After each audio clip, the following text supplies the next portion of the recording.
My name is Christopher, 35 years old, a construction worker living in the northern suburbs of Texas, a place with one of the most unforgiving climates in America. Summers are scorching, like being baked in an oven, and winters are brutally cold, cutting through skin and bone.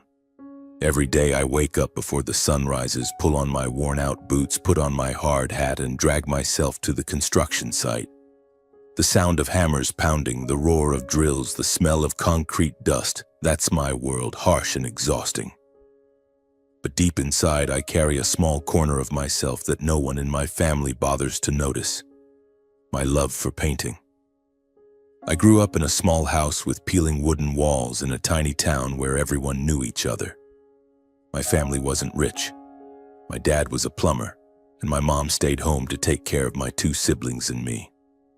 I'm the eldest, followed by my younger brother Danny and my middle sister Sarah, who left home long ago to get married. My parents always said I was the pillar of the family, the one who had to carry the weight. But looking back now, that title of pillar feels like an excuse for them to pile sacrifices on my shoulders without anyone bothering to acknowledge them. Painting came to me through my grandfather.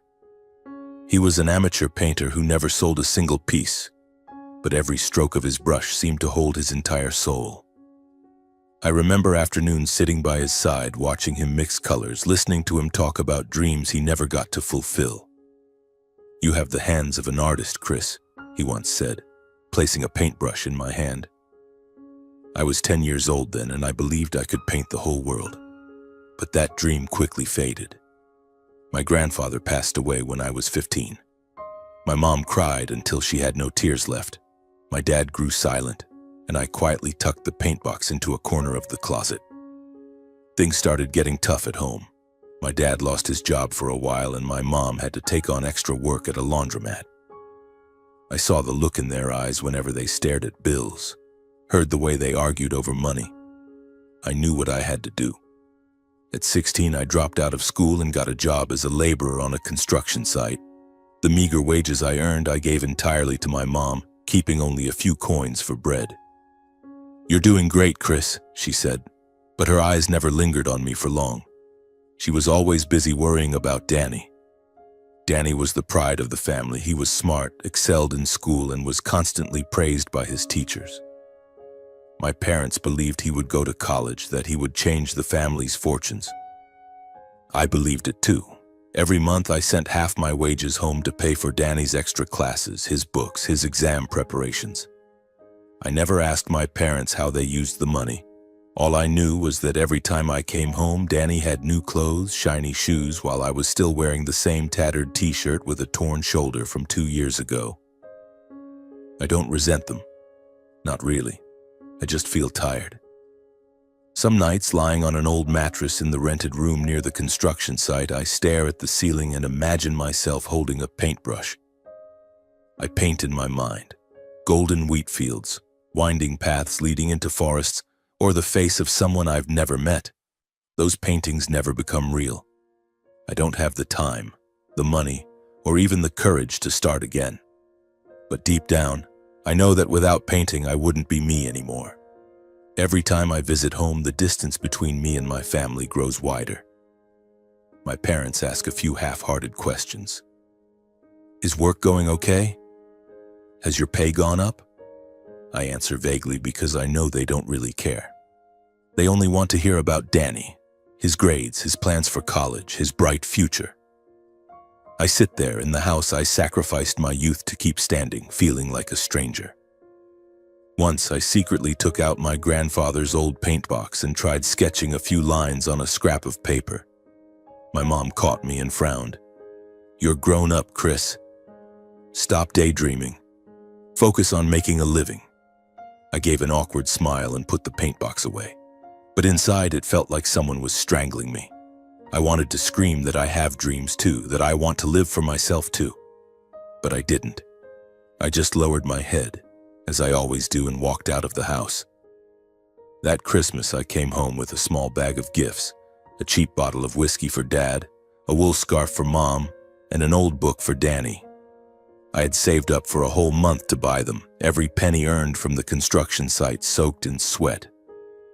The road home was freezing, the Texas wind cutting through my thin jacket, making me shiver.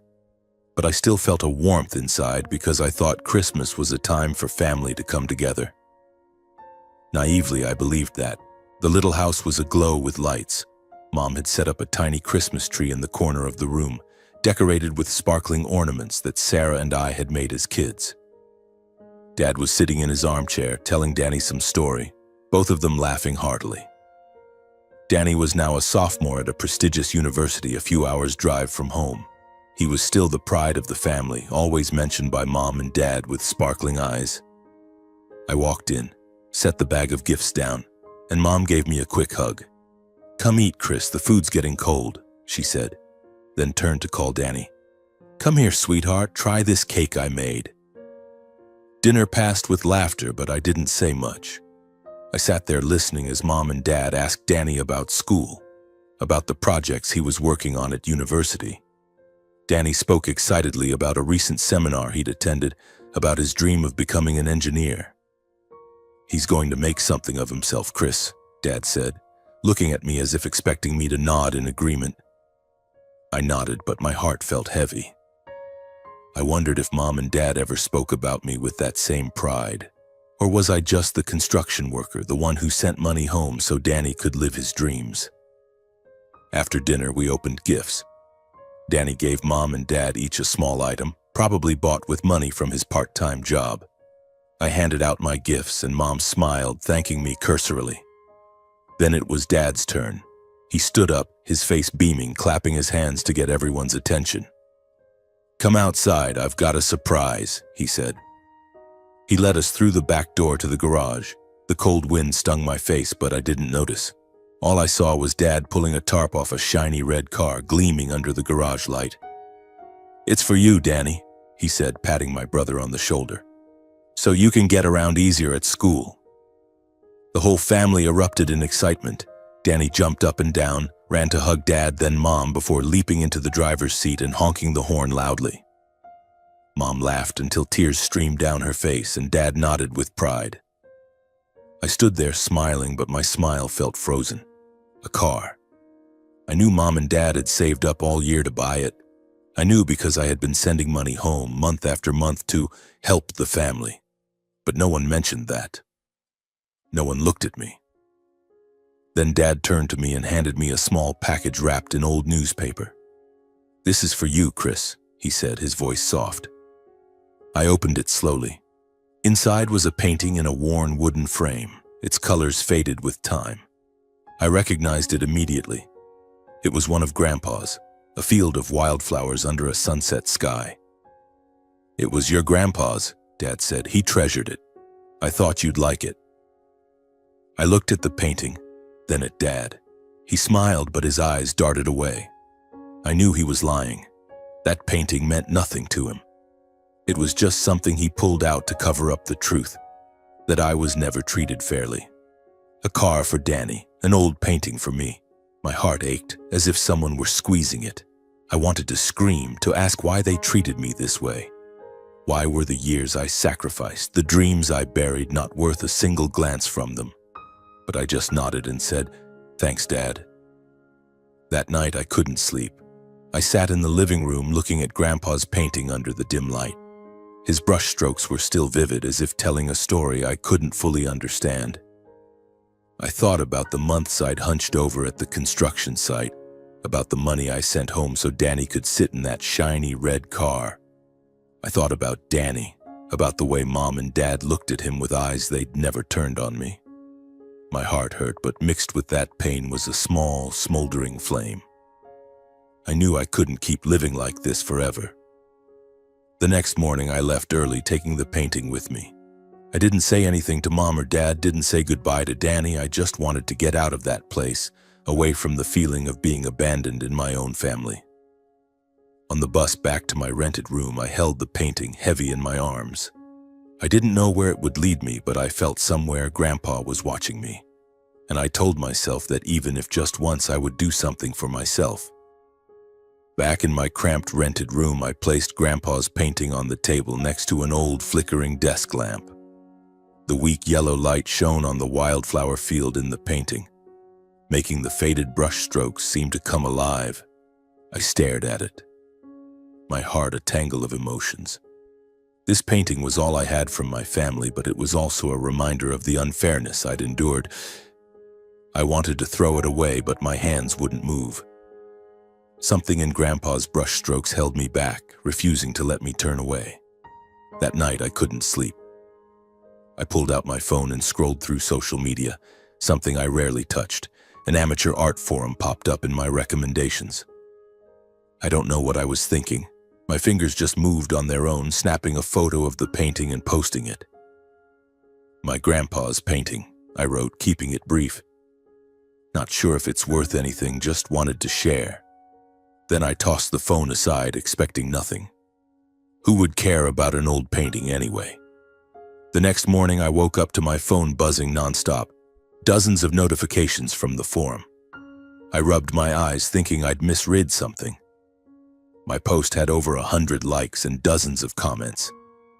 "This painting is stunning," one person wrote. "The brushstrokes remind me of a Texas painter from the last century," another commented. My heart pounded as I read. Some asked if I'd sell it, others wanted to know more about my grandpa. I replied vaguely, hardly believing this was real. By noon, a private message stopped me in my tracks. The sender, Henry, introduced himself as an art collector from Dallas. "I'm really impressed with your grandpa's painting," he wrote. "I want to buy it. Name your price." I smirked, thinking it was a prank. But Henry messaged again, his tone serious. "I'm offering $10,000. If you agree, I'll come see the painting right away." $10,000? I sank into a chair, my head spinning. With that money, I could buy paints, enroll in an art class, maybe even take a few months off work to focus on painting. But sell Grandpa's painting? I wasn't sure I had the courage. I messaged back, trying to sound calm. "I need to think about it." Henry replied instantly, "No problem, but I'm serious. Let me know if you change your mind." I turned off my phone and looked at the painting. My heart was torn. Selling it felt like betraying Grandpa, but keeping it meant I'd remain just a construction worker, burying my dreams day after day. I thought about Christmas Eve, Danny's shiny red car and Dad's averted gaze. The fire inside me flared stronger than ever. 2 days later, the forum was buzzing. My post had spread beyond the group, shared across other art communities. A stranger, claiming to be an auctioneer, messaged me. "That painting might be worth more than you think. I'm holding a small auction. Would you like to join?" Before I could respond, Henry messaged again, his tone urgent. "I'm raising my offer to $200,000. Don't sell to anyone else." I froze. 200,000? The number felt like a dream, but also a trap.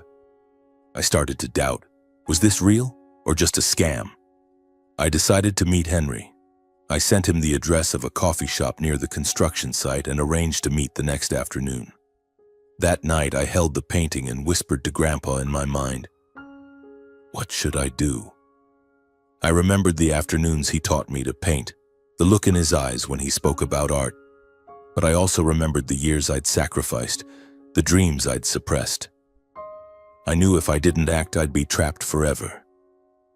The next afternoon, I arrived at the coffee shop, the painting carefully wrapped in an old cloth.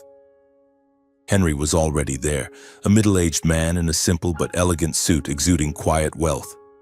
He stood up, shook my hand, and his eyes lit up when he saw the wrapped bundle.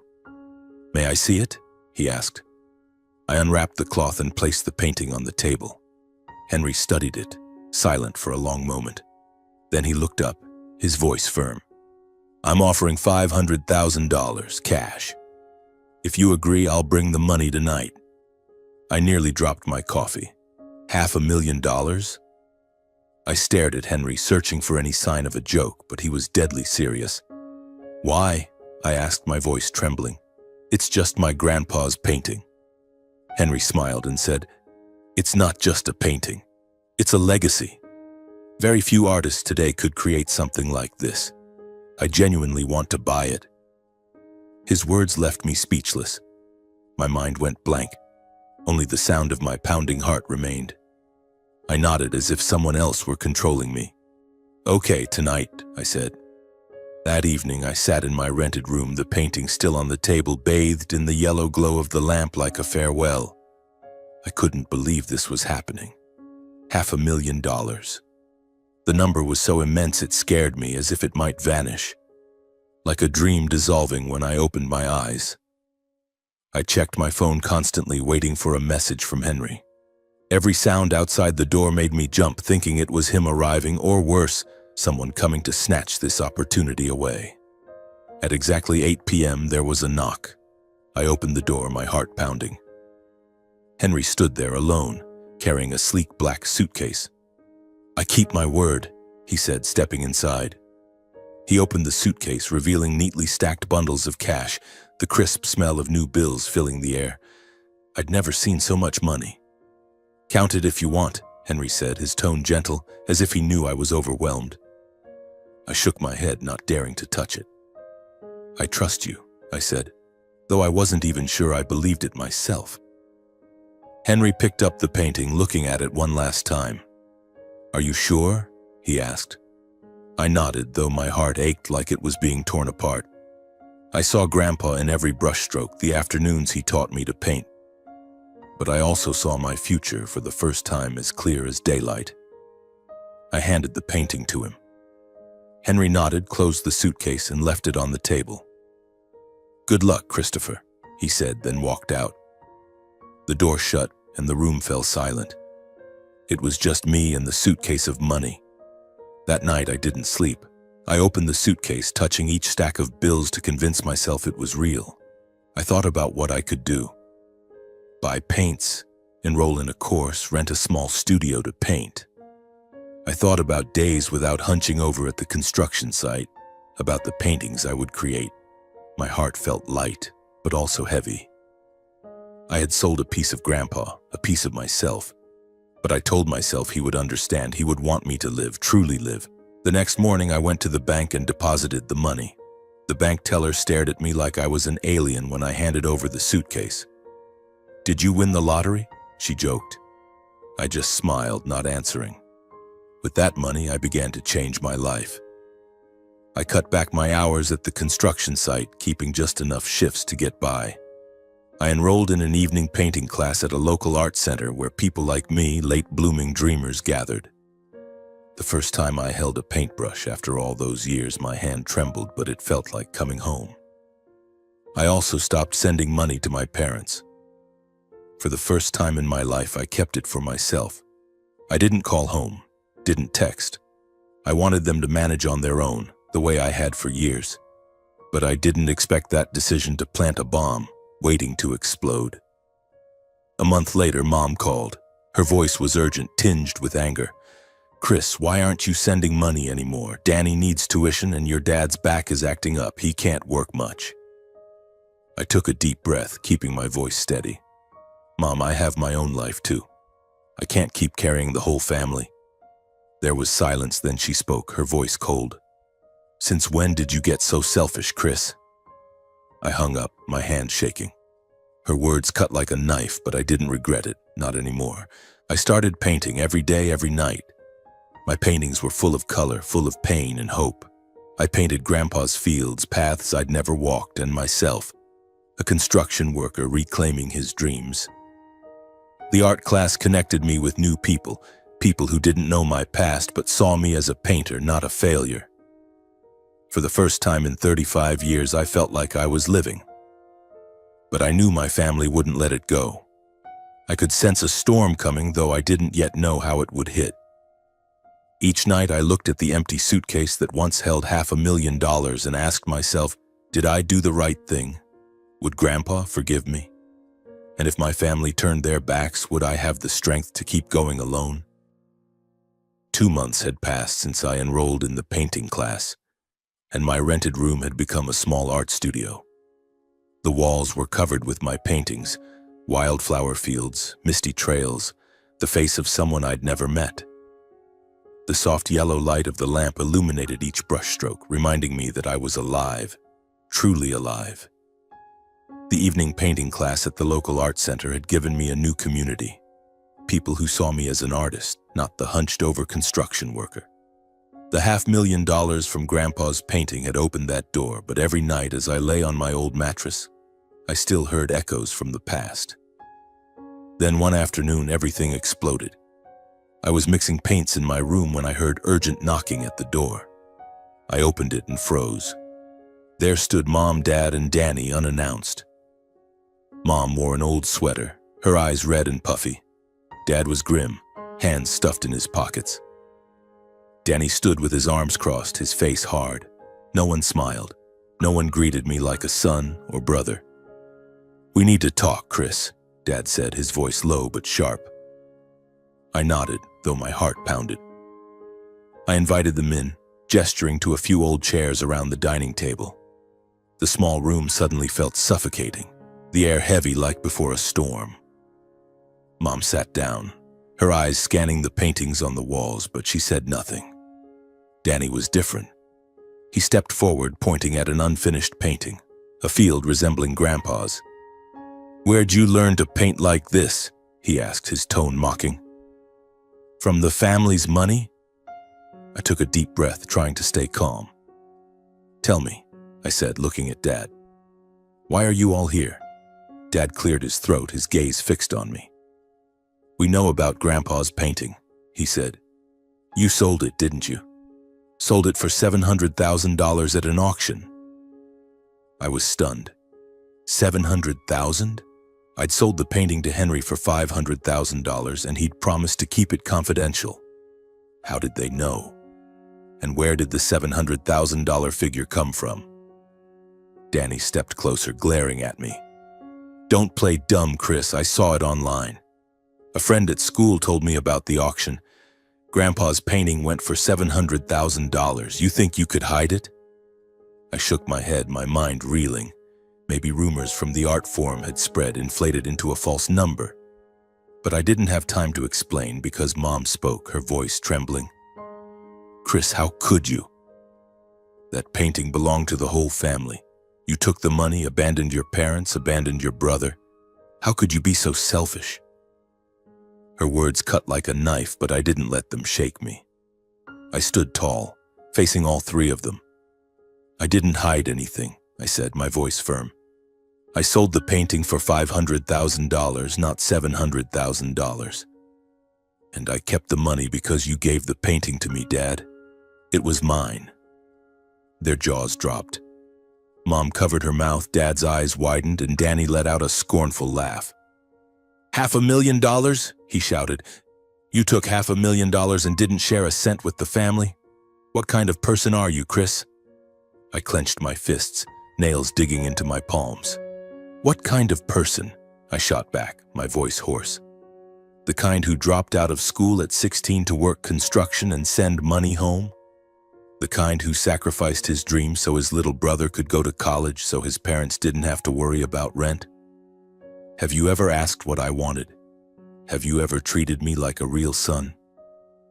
Mom started crying, but I didn't stop. I turned to Dad.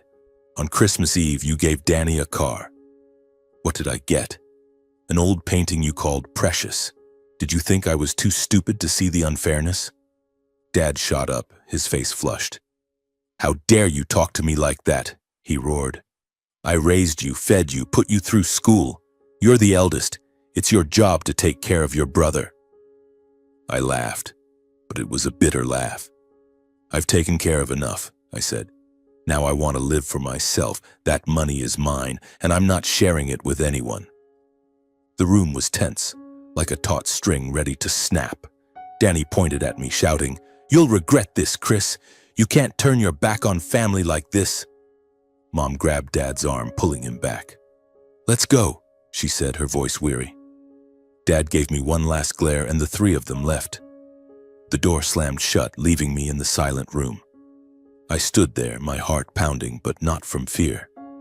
I felt relieved, as if I'd shed a heavy burden. But I also felt pain, knowing the door between me and my family had closed, perhaps forever. That night, I didn't sleep. I sat on my bed, staring at the unfinished painting on the easel. I thought about Grandpa, the afternoons he taught me to paint, the look in his eyes when he talked about art. "You have the hands of an artist, Chris," he'd said. I wondered if he'd forgive me for selling his painting. Would he understand that I did it to live, to find myself again? I thought about Mom, Dad, and Danny, about the years I'd sacrificed. I wondered if I was too harsh for not sharing the money.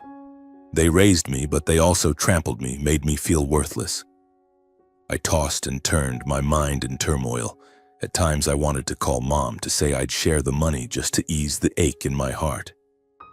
But then I remembered Danny's glare, Dad's shouting, Mom's crocodile tears. They didn't come to reconcile. They came to demand money, to pull me back into the cycle of sacrifice.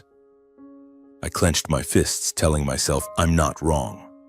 I can't go back. But deep inside, a small voice whispered that I was losing something I could never reclaim. The days that followed were like living in a daze. My rented room was still filled with paintings, but I couldn't pick up a brush. I sat under the yellow glow of the lamp, staring at the unfinished painting, a vibrant field I'd created to comfort myself, feeling a heavy weight in my chest. Was I right or wrong? I'd declared I wouldn't share the money, but now I wondered if I'd been too harsh. They were my family. Despite the unfairness, despite the pain, they were the ones who raised me.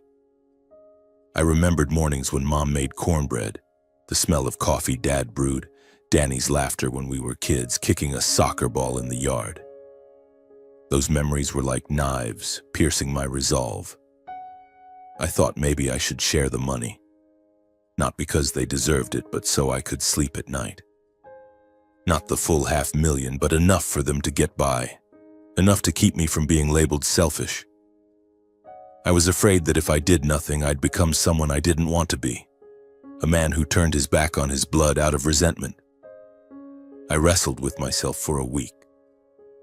Each night I lay on my old mattress, staring at the ceiling, imagining calling Mom. What would I say?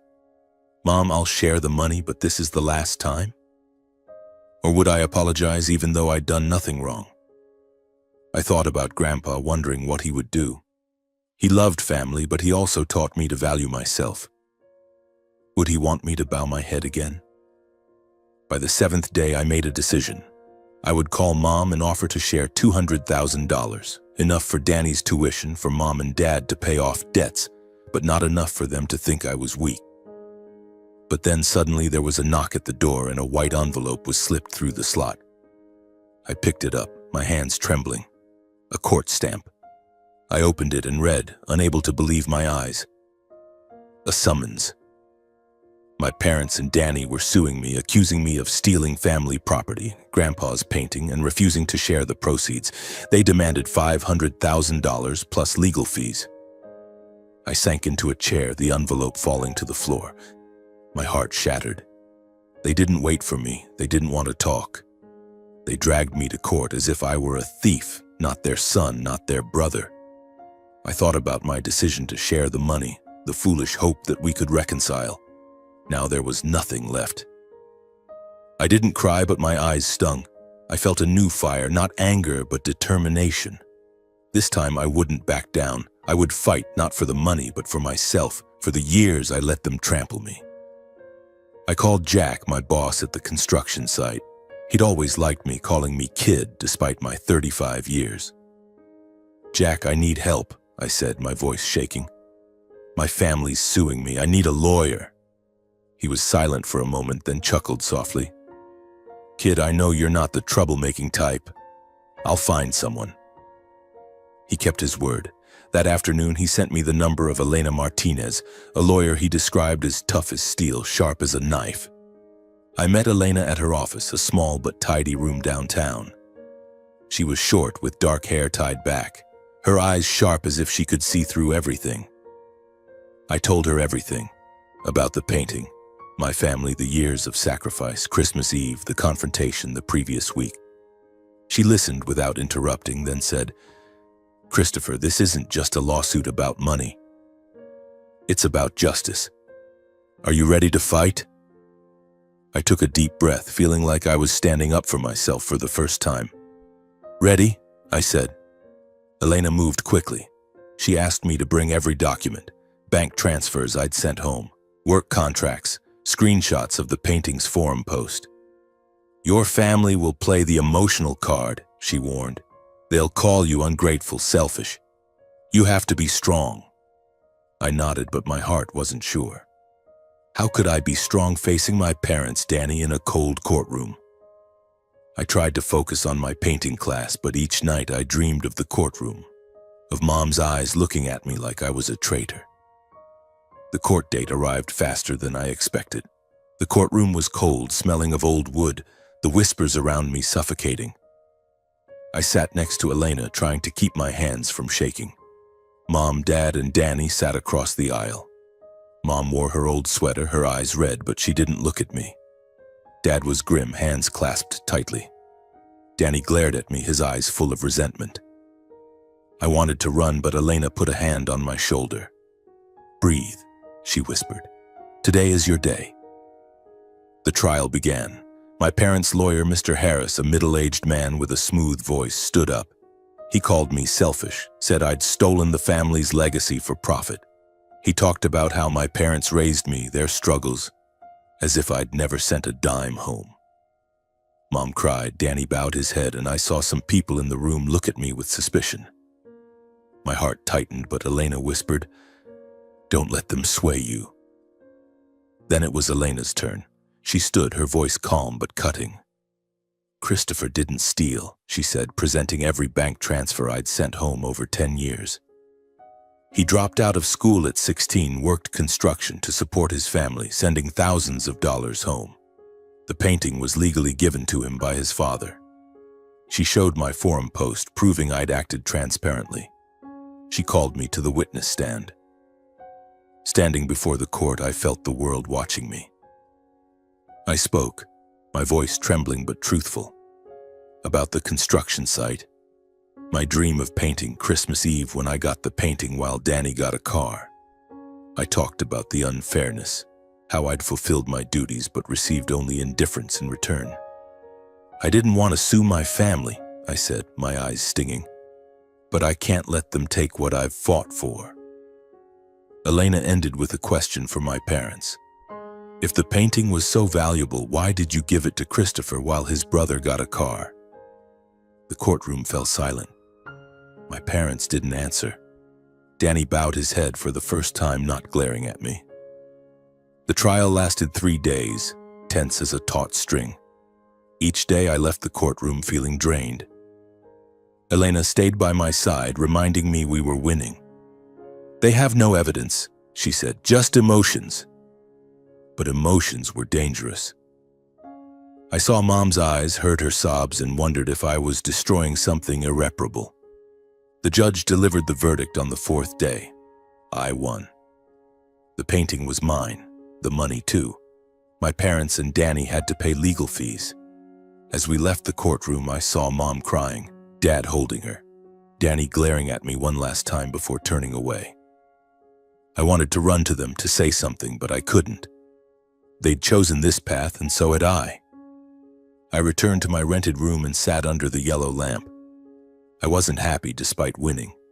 I looked at the unfinished painting, thinking of Grandpa. I'd protected my dream, but I'd lost my family. That bond was broken beyond repair. I picked up a brush, painting a new stroke, but my hand shook. I knew from now on I had to move forward alone, and though it hurt, I was ready. A year has passed since the lawsuit, and I decided to move to a new place, more spacious and comfortable. It's something that just a few years ago I wouldn't have dared to dream of. Now I'm no longer the hunched-over construction worker. I'm Christopher, a painter, a man who has rediscovered himself. Painting has transformed my life. Last month, I sold my first painting for $3,000, a starting point I once thought was impossible. The buyer, an elderly woman, said my painting reminded her of her childhood days. Her words were like a gift, affirming that I'm not just painting but telling stories through my brushstrokes. I've started being invited to teach painting classes for teenagers. Watching their young eyes light up as they hold a brush, I see myself 30 years ago sitting beside Grandpa, dreaming of a grand future. Life is now full of color. I paint every day, no longer afraid or doubtful.